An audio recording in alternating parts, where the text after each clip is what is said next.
ওনাদের বিরুদ্ধে অভিযোগ হচ্ছে ওনারা আসল উন্নয়নের কথা বলতে পারেন না, ওনারা বসে বসে ওখানে প্রভোকেশন দেন, সাম্প্রদায়িক উস্কানি দেন, রাজনীতি করে। একটা ফল ওলা দীর্ঘদিন ধরে মহেশতলায় অবস্থা, ওই বাজারের ওখানটায় দুদিন ঈদের ছুটিতে বাড়ি গেছে, মাঝখানে তুলসী মঞ্চ বসিয়ে দিয়েছে, নোয়িং ফুললি ওয়েল সেই লোকটা ফিরে এসে রুটি রোজগারের জন্য সে তার দোকানটা বসাতে চাইবে, তখন এরা বলবে তুলসী কেন তুলে দেওয়া হচ্ছে। তুমি একটা ফলওয়ালাকে যে মাসের পর মাস বছরের পর বছর সে ফলওয়ালা বসে, সে দুদিন বাড়ি গেছে, তুমি সেখানে তুলসী লাগিয়ে দিয়ে তুমি ওখানে হিন্দুত্বের রাজনীতি দেখাচ্ছ। নিজের বাড়িতে, নিজের ছাদে, নিজের বেডরুমে গিয়ে চাষ করো তুলসী। কেন্দ্রীয় সরকার একটা সর্বদলীয় টিম পাঠিয়েছে, সেখানে অভিষেক বন্দ্যোপাধ্যায় গেছেন, সেখানে পাকিস্তানকে আক্রমণ করেছেন।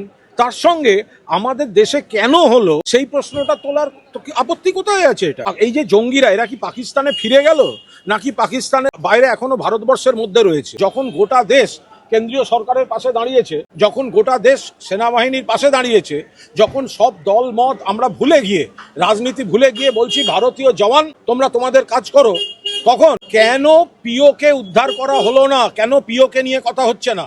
হাসপাতালে ভর্তি হয়েছেন, এটা অত্যন্ত ভালো, অনশন তুলে নিন। তার কারণ হচ্ছে এটা তো লিগাল ব্যাটল, এটা সুপ্রিম কোর্টে হচ্ছে। পাশাপাশি এই রিলিফ দেওয়া হচ্ছে অনেককে।